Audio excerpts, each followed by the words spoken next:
Halo guys, selamat datang kembali di channel Irfan67. Seperti biasa di video ini gua mau bahas novel dengan judul The Beginning After the End. Gua mau bahas lanjutan manhwanya. Nah, yang gua bahas ini adalah chapter 398 sampai chapter 402. Tentunya berdasarkan novelnya.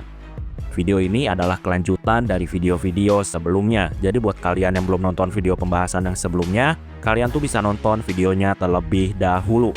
Gue ingetin lagi kalau video ini tuh isinya tuh adalah spoiler untuk lanjutan manhwanya.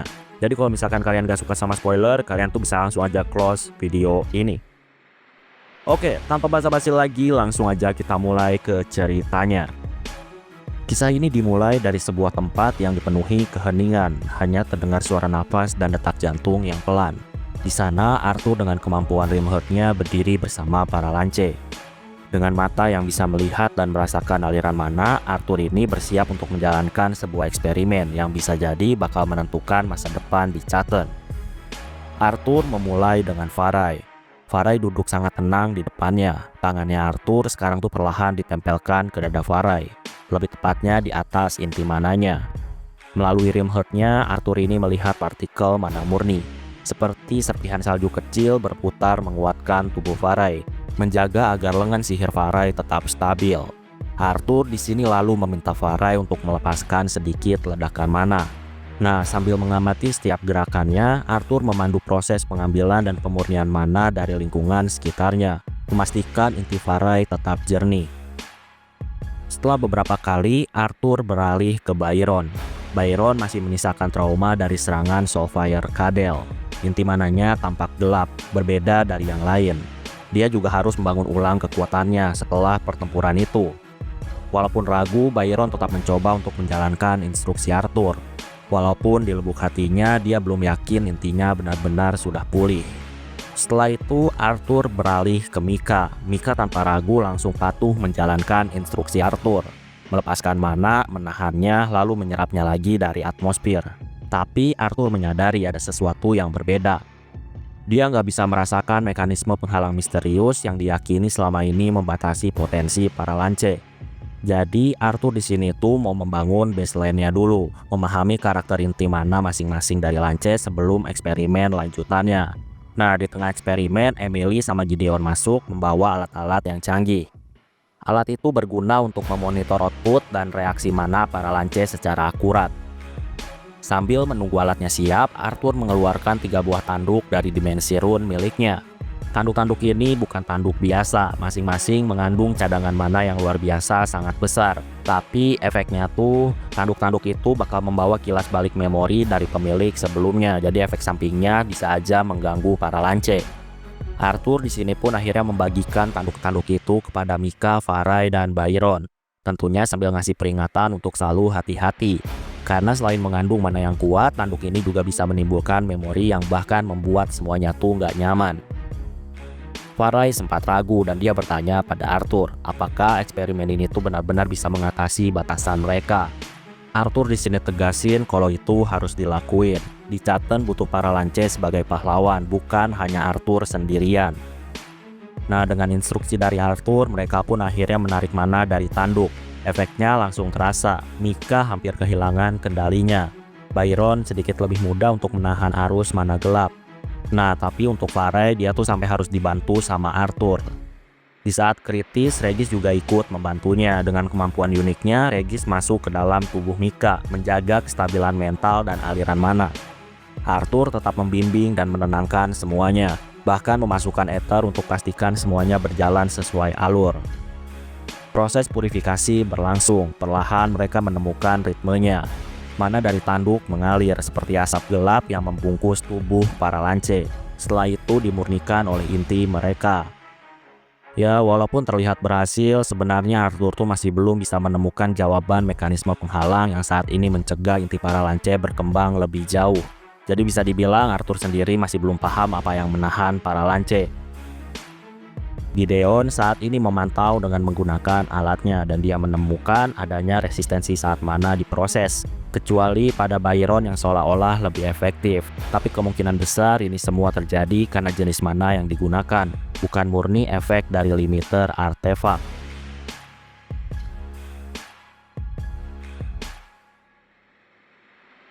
Di tengah eksperimen yang masih berlanjut, Emily mulai mengeluh. Tanpa artefak yang asli, penelitian cuma bisa mentok.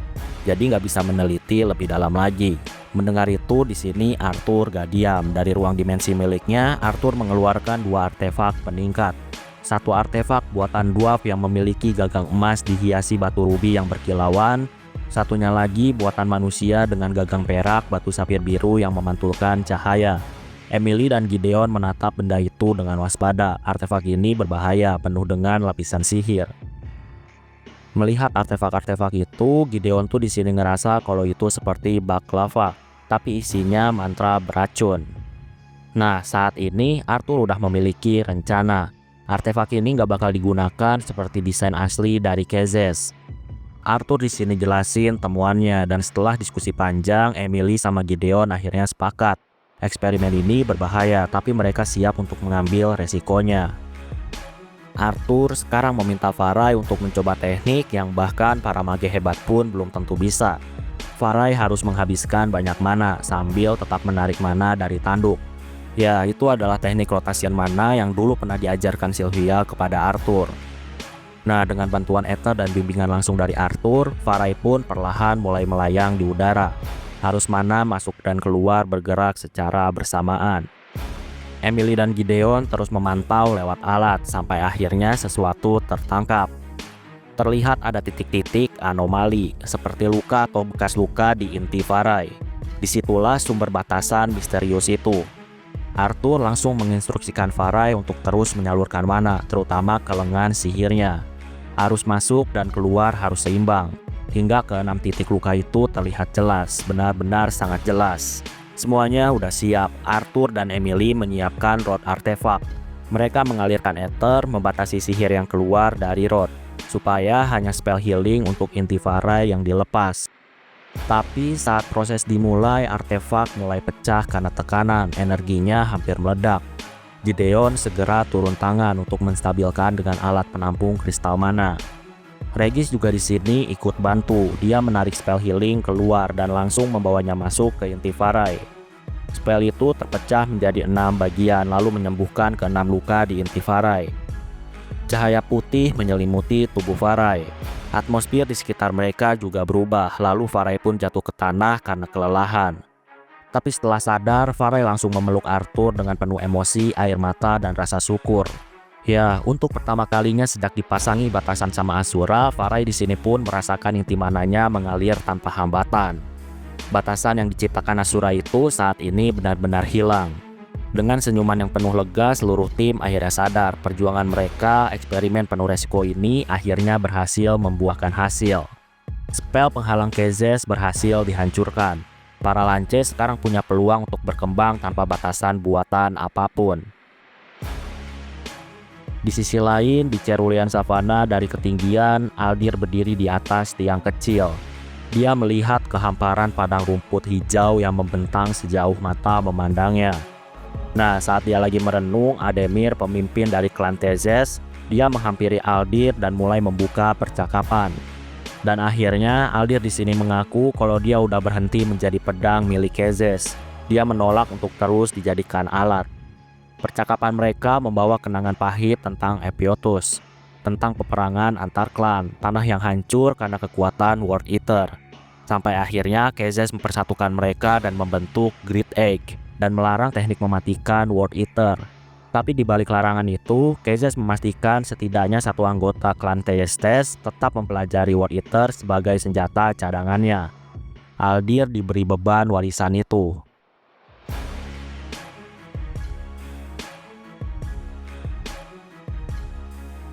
Ya, setelah diberi beban untuk mempelajari World Eater, setelah sekian lama, Aldir pun akhirnya menyadari sesuatu yang sangat menyakitkan.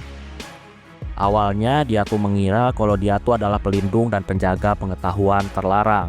Tapi perlahan dia mulai sadar betapa mudahnya dirinya dimanipulasi. Gak lama, Wen datang dengan wajah yang cemas, membawa kabar genting. Jadi pasukan naga yang dipimpin sama Winsome saat ini sedang bergerak melintasi savana. Dari sikap dan ekspresi mereka, Wen tahu kalau misi mereka sama sekali tidak damai. Aldir di sini langsung sadar ini pasti tentang dirinya. Ademir yang merupakan pemimpin klan, dia marah besar ketika mendengar kabar kalau klannya mau diserang. Dia bersumpah bakal membela klan apapun yang terjadi. Tapi di sini Aldir dengan tegas meminta untuk tidak melibatkan klan. Satu-satunya cara untuk melindungi klan adalah dengan pengorbanannya. Aldir di sini minta kalau Ademir harus mengusirnya secara resmi. Hanya itu caranya supaya para naga tuh gak menganggap kalau klan membela Aldir. Dengan sangat berat hati dan penuh luka batin, Ademir pun akhirnya setuju. Dia mengucapkan kata-kata pengasingan yang langsung menorehkan Brand of Banishet di leher Aldir.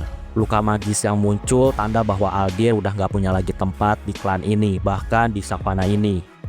Sakit luar biasa membakar tubuh Aldir, tapi Aldir menerimanya. Ademir di sini berpesan kalau misalkan Aldir benar-benar butuh perlindungan, carilah tempat rahasia di Beast Glades yang ada di Dichaten, sebuah tempat yang penuh misteri dan bahaya kuno. Dengan langkah yang sangat berat, Aldir pun berjalan pergi. Tatapan diam-diam para penduduk desa mengiringi setiap langkahnya. Mereka menutup pintu rumah, lapak, dan memalingkan muka dari Aldir. Gak ada satupun orang yang mengucapkan salam perpisahan. Aldir dalam hatinya sangat kesal. Dia merasa kalau Kezes ini udah merampas segalanya dari kehidupannya. Gak lama saat ini pasukan naga menghadang Aldir. Ya, diketahui pasukan naga yang menghadang Aldir adalah mereka yang dulunya adalah teman, anak didik, dan bahkan kawan seperjuangan. Jadi mereka semua adalah orang-orang yang sangat dikenal sama Aldir. Nah, di depan Aldir juga sekarang ada Winsome, yang sekarang tuh menjadi musuh karena di bawah perintah Kezes. Winsome di sini meminta Aldir untuk menyerah, tapi dengan tegas Aldir di sini menolaknya mentah-mentah. Aldir ngasih tahu kalau dia tuh bukan lagi bagian dari klan Thyestes. Jadi Aldir menolak untuk mengabdi ke klan Inrat. Singkat cerita, pertarungan pun akhirnya pecah, brutal tak terhindarkan. Silverlight di tangan Aldir berubah bentuk tanpa henti. Teknik Mirage Walk membuatnya bergerak secepat ilusi. Naluri bertarungnya jauh melampaui para naga. Serangan demi serangan menghujani. Seorang naga bernama Spiros sekarang tuh maju dengan menggunakan tombaknya. Seseorang bernama Tasos dengan menggunakan pedang raksasa. Sedangkan naga lainnya, mereka tuh menembakkan sihir, cambuk api, bahkan berubah menjadi naga asli. Salah satu naga mulai melafalkan mantra waktu, mencoba menghentikan Aldir dengan menggunakan rune emas di seluruh tubuhnya. Tapi di sini Aldir menembus pertahanan mereka semua, menusuk inti mana naga. Hingga satu persatu nyawa dipadamkan di tangan Aldir. Di udara terlihat naga-naga lain berputar. Mereka tuh menembakkan api biru, petir putih, dan bahkan serangan ether. Tujuannya untuk mengepung Aldir dan menembakkan Aldir dengan berbagai macam sihir. Tapi di sini Aldir bisa bertahan. Bahkan dia tuh langsung melukai dan mengalahkan mereka semua satu demi satu. Di tengah pertarungan, Spiros menyerang Aldir yang terjatuh. Tapi Aldir membalasnya dengan tebasan maut. Seseorang bernama Orin dengan menggunakan Void Prison, dia tuh membuka jurang kekosongan di bawah Aldir, nyaris menelan tubuh Aldir ke dalam kehampaan. Tapi Aldir dengan Silver Knight dan kekuatan Ether, dia tuh memecahkan mantra itu. Orin sendiri di sini tuh tersedot dan lenyap ke dalam kekosongan, hanya meninggalkan debu mana. Tasos di sini terpukul karena kehilangan saudaranya, tapi pada akhirnya dia juga ditebas sama Silver Knight milik Aldir. Dua naga yang tersisa saat ini terbang mundur ketakutan. Sementara Winsome yang tadinya percaya diri, dia pun akhirnya menyerah. Winsome di sini nyimpulin kalau Aldir telah kehilangan akal, dan mereka semua harus kembali melawan Aldir dengan kekuatan yang jauh lebih besar.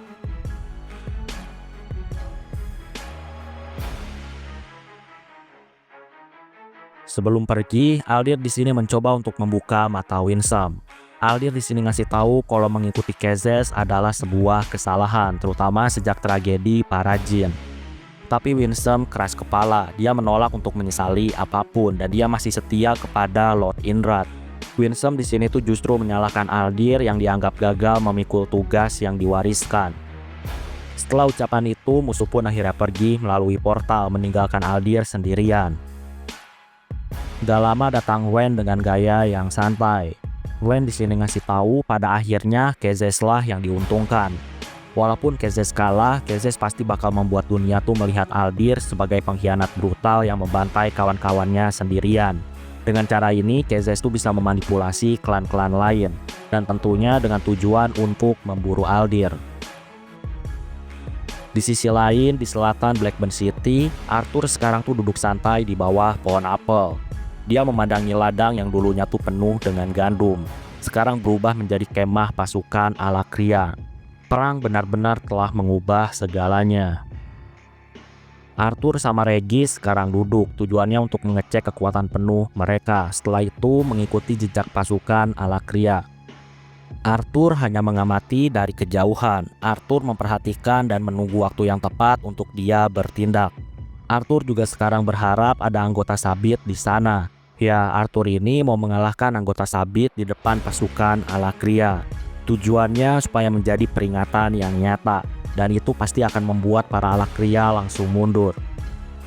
Arthur sekarang ngerasa kalau sekarang adalah saatnya untuk bertindak terbuka, jadi nggak perlu lagi bersembunyi.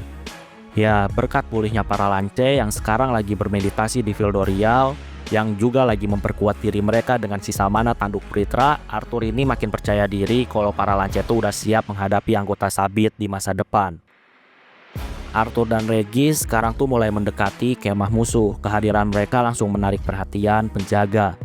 Penjaga memperingatkan dengan nada yang penuh ancaman, tapi Arthur di sini tetap tenang. Arthur di sini ngasih pilihan untuk menyerah tanpa perlawanan.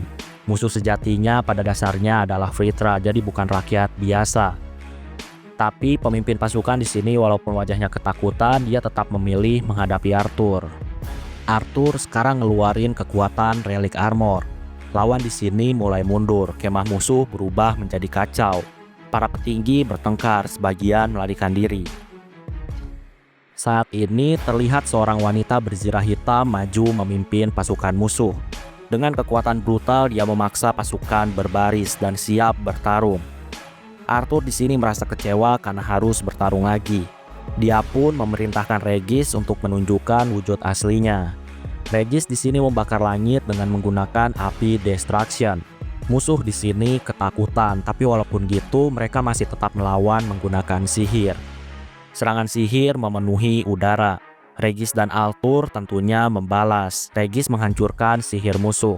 Arthur menahan serangan dengan menggunakan ethernya, bahkan menyembuhkan lukanya seketika. Arthur sekarang menggunakan guard step langsung mendekati wanita itu. Menghentikan serangan pedang wanita itu dengan menggunakan ethernya sampai hancur. Setelah itu Arthur memukul punggungnya dan membunuhnya seketika. Para prajurit terdekat langsung panik, mereka melarikan diri. Arthur di sini memerintahkan Regis untuk membakar garis depan, tentunya tanpa melukai yang saat ini udah nyerah. Regis sekarang menciptakan tembok api, dan itu membuat pasukan semakin panik. Arthur berjalan dengan tenang dan di tengah kekacauan gak ada satupun yang berani mendekati Arthur. Ketika tentara panik berusaha untuk masuk kota, tiba-tiba terdengar suara lonceng keras dari wilayah Blackburn. Di dalam kota terjadi pertempuran antara pasukan Alakrian dan juga kelompok pemberontak di Catian yang akhirnya menutup gerbang kota tepat di depan tentara musuh.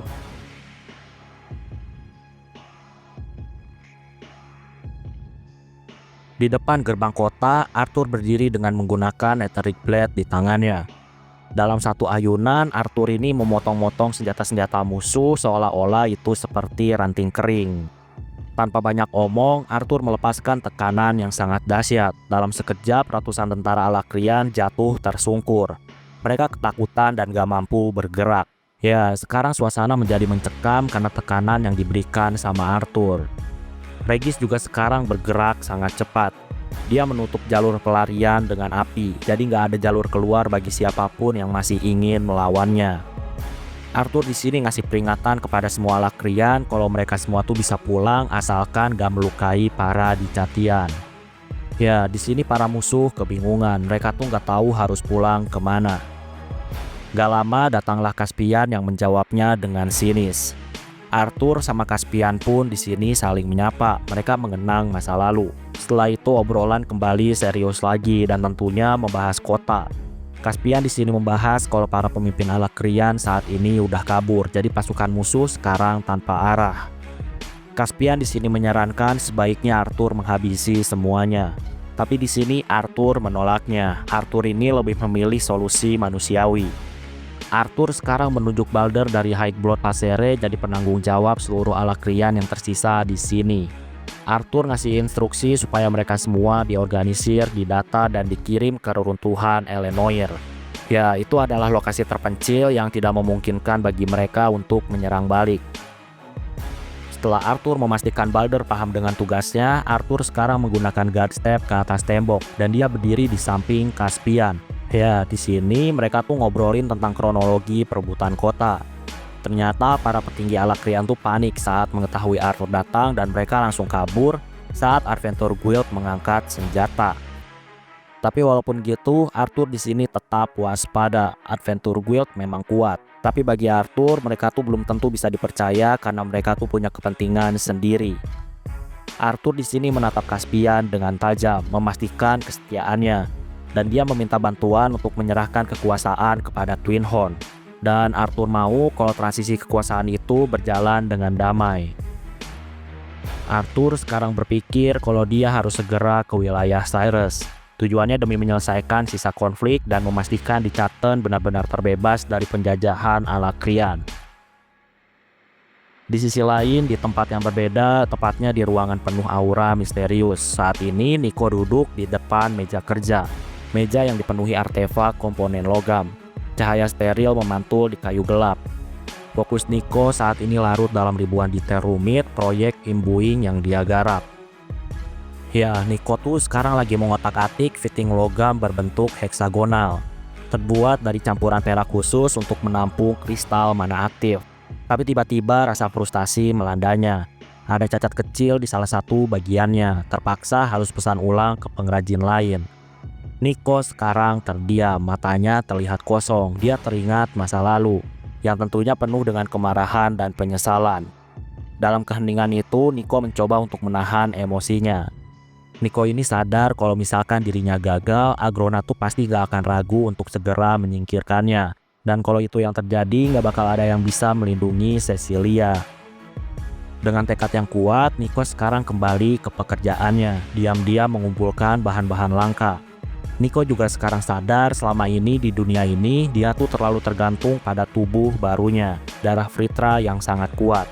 Padahal kekuatan sejati Nico ada pada pengetahuan, sains, dan teknik dari dunia sebelumnya. Kemampuan merancang alat, menciptakan sihir efisien dengan prinsip fisika dan ki, semua itu pernah ia gunakan untuk membantu Cecilia di masa lalu. Jadi kekuatan Nico sebenarnya bukan pada tubuhnya, melainkan pada pengetahuan miliknya.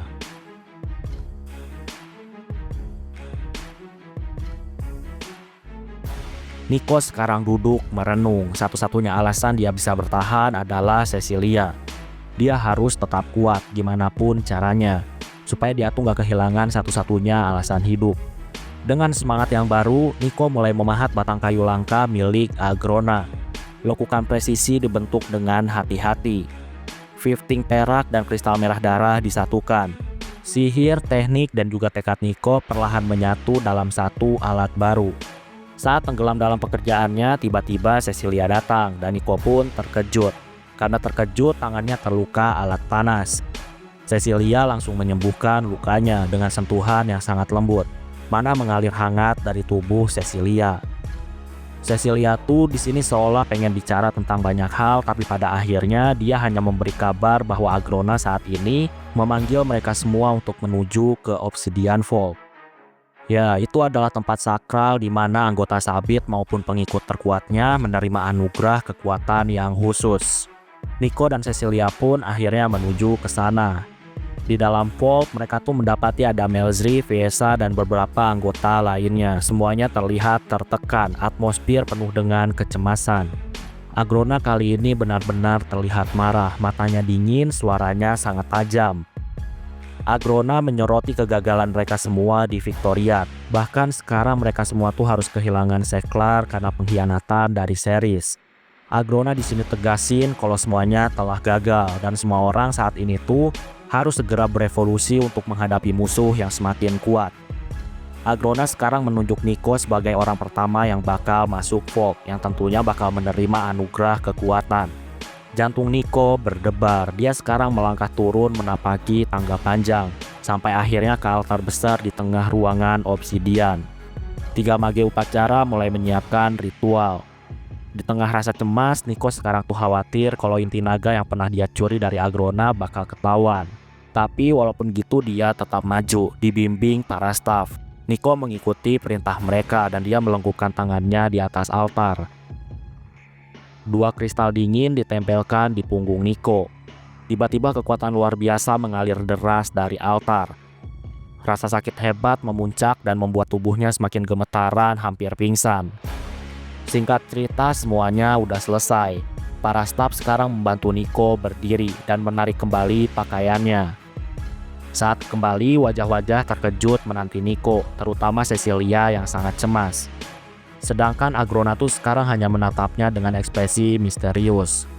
Ya, para staf di sini tuh mengumumkan hasil penganugerahan yang tampaknya berbeda dari biasanya. Ya, sekarang muncul regalia baru yang belum pernah tercatat sebelumnya. Di sisi lain, saat ini di wilayah Black Band, saat ini malam itu berubah menjadi pesta yang besar. Ratusan warga bersorak. Aroma daging panggang, kue manis mengisi udara. Ya, setelah lama perang, sekarang mereka tuh bisa merayakan kemenangan. Arthur sekarang berjalan di antara mereka, merasakan kehangatan, kebahagiaan yang lama hilang. Semua perhatian tertuju kepada Arthur, sang pahlawan yang membebaskan kota. Arthur sekarang mengutarakan niat barunya. Durden yang biasanya diam, dia tuh langsung bertanya maksud dari permintaan itu. Arthur di sini menatap Jasmine dan Helen. Setelah itu, Arthur meminta Jasmine untuk ikut bersamanya ke wilayah Sirus. Helen di sini terlihat berat hati melepaskan Jasmine, tapi pada akhirnya setuju dengan syarat Arthur harus bisa menjamin keselamatan Jasmine. Setelah perpisahan singkat, Arthur mengajak Jasmine ke gazebo, tempat teleportasi diaktifkan. Ketika portal bersinar terang, Arthur menoleh ke Helen, Durden, dan Angela Rose. Mereka saling mengucapkan salam perpisahan. Setelah itu, Arthur, Regis, sama Jasmine menuju ke depan portal. Mereka pun akhirnya menuju ke wilayah Sirus.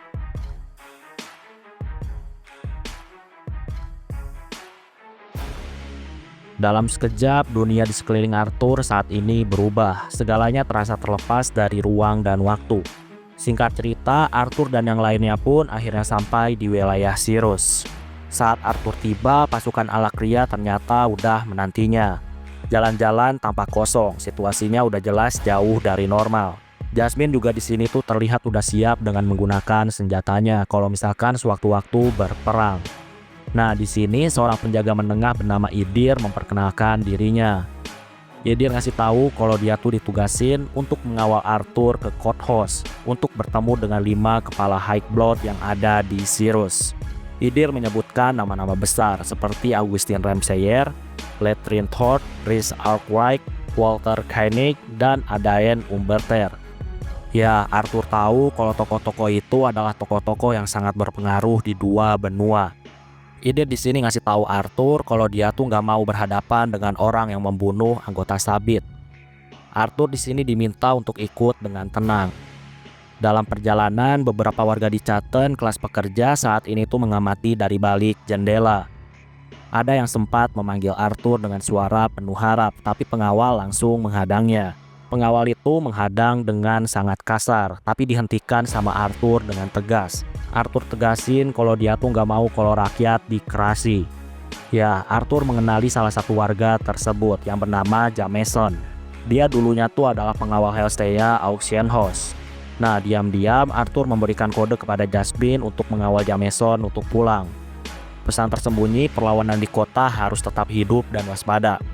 Jasmine di sini paham dan dia pun membawa Jameson untuk pergi, tentunya diikuti sama Regis. Arthur sekarang lanjutin perjalanan bersama Idir yang tentunya menuju Courthouse. Mereka sekarang menaiki tangga marmer menuju ke ruangan utama di mana 5 High Blood sudah menunggu di bawah lengkungan pintu besar. Augustin di sini memperkenalkan diri sebagai sepupu Valen. Augustin juga di sini tuh menyindir peran Arthur yang dulunya tuh sempat bekerja menjadi profesor di Central Academy. Augustin sekarang mengajak Arthur untuk berdiskusi lebih private. Di tengah ruangan udah disiapkan papan Sovereign Quarrel, permainan strategi yang sengaja dipilih sama Augustin untuk menyamarkan diskusi yang serius. Dalam percakapan, Augustin juga menyinggung kemenangan Arthur di Black Band yang begitu cepat. Augustin juga di sini ngasih tahu sebagian besar warga di Chatian yang ada di Sirus, mereka tuh udah menyerah pada Agrona. Jadi Arthur gak bakal dapat dukungan di sini. Arthur di sini tetap tenang. Arthur di sini tegasin kalau dia datang untuk tidak bernegosiasi. Arthur ngasih tahu kalau kedatangannya ingin merebut kembali kota ini. Arthur di sini berharap gak sampai ada pertumpahan darah, jadi lebih baik semuanya langsung menyerah. Arthur juga di sini tegasin kalau dia tuh bakal melakukan apapun sama halnya seperti di wilayah Black Band. Augustin di sini ngasih tahu bahwa seluruh pasukan Alakrian telah menyebar dan siap membantai warga kalau misalkan dirinya dan para High Blood disakiti. Nah, mendengar ancaman dari Augustin, Arthur tetap tenang dan dia tuh gak bereaksi berlebihan. Dia bahkan sempat-sempatnya melanjutkan permainan papan tanpa terganggu. Hingga akhirnya Augustin ngasih kode kepada High Blood lain. Arthur sekarang dihadapkan sama pilihan untuk menyerah atau menyerahkan dirinya.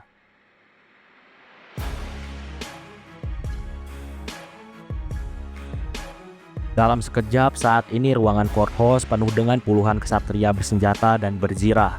Ya, mereka adalah para bangsawan di Sirus. Mereka adalah orang-orang yang ternyata memilih membela Alakria. Beberapa bahkan berasal dari keluarga pengkhianat termasuk Flamesword yang bertanggung jawab atas kematian ayah Arthur. Ya, pada intinya banyak orang-orang di Chaaten yang sekarang tuh udah berpihak kepada musuh. Walaupun sama-sama dari di Chaaten, Arthur di sini tuh nggak peduli. Arthur justru di sini menyuruh orang-orang untuk segera menyerangnya. Serangan mendadak pun terjadi. Siapapun yang tersisa menyerbu Arthur. Sihir, pedang, tombak, kapak semuanya diarahkan kepada Arthur. Ya, tapi sayangnya serangan-serangan itu berhasil ditahan sama Arthur. Arthur ini dari awal udah mengenakan relic armor, jadi selama puluhan detik dia bisa mampu bertahan dari serangan gelombang tanpa batas. Ksatria-ksatria sekarang mulai kelelahan, mereka ragu dan sadar kalau kekuatan mereka tuh nggak ada artinya. Saat itulah Arthur menyerang balik. Dengan kekuatan dahsyat, dia menebas, melempar, menghancurkan setiap ksatria dengan efisiensi dan kekuatan mengerikan. Terlihat sekarang darah membanjiri lantai, tubuh-tubuh berserakan. Ruangan mewah berubah menjadi lautan merah. Dalam 1 menit semuanya berakhir. Puluhan ksatria Sirus tewas seketika di tangan satu orang. Arthur berdiri di tengah tumpukan mayat dengan napas berat, fisik dan batin yang terkuras habis. Dia sekarang tuh hanya menatap sisa dari para Alakrian. Arthur di sini ngasih perintah sebaiknya para Alakrian langsung mundur. Dan Arthur juga di sini tegasin gak boleh ada warga yang mati apalagi dijadiin sandera. Kalau ada maka Arthur bakal membunuh semuanya termasuk para High Blood. Augustin yang melihat pembantaian dia hanya pasrah, akhirnya menyerah dan dia memerintahkan mundur seluruh pasukan Alakrian. Ya, setelah semuanya pergi hanya keheninganlah yang tersisa. Arthur berdiri sendiri di tengah ruangan penuh mayat, merenungi kenyataan pahit bahwa begitu banyak bangsawan di Chatian yang lebih memilih untuk mengabdi kepada Agrona. Gak lama Jasmine datang. Langkahnya menapak pelan di lantai berlumuran darah. Ia membaca emosi Arthur. Jasmine di sini tegasin bahwa pilihan ksatria itu adalah keputusan mereka sendiri. Jasmine ngingetin Arthur untuk tidak terus-terusan menyalahkan diri sendiri atas pilihan orang lain. Perang ini gak bakal selesai hanya dengan mengusir Alakrian. Musuh terbesar dalam perang ini seringkali berasal dari bangsa sendiri yang berkhianat. Nah, dalam keheningan datanglah Vincent Helstea, mantan atasan Arthur yang kini terlihat lebih tua dan lelah.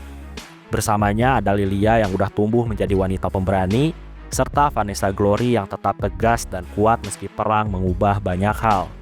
Lilia di sini langsung memeluk Arthur dan dia menanyakan kabar keluarga Arthur dengan penuh haru.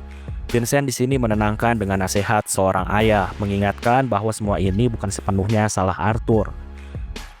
Arthur di sini jelasin situasi di Sirus bisa dibilang sangat genting dan dia meminta Vanessa untuk segera mengatur patroli. Jadi harus memastikan gak ada lagi kerusuhan atau balas dendam dari pasukan Alakria. Arthur juga tegasin yang terpenting sekarang adalah mengusir semua para Alakria dari Sirus secepat mungkin tanpa ada korban tambahan. Dan di akhir Arthur ini sadar kalau perang belum selesai, tugasnya semakin berat. Ya, selain melawan musuh dari luar, Arthur sekarang tuh harus menghadapi pengkhianatan dan luka lama di antara bangsanya sendiri.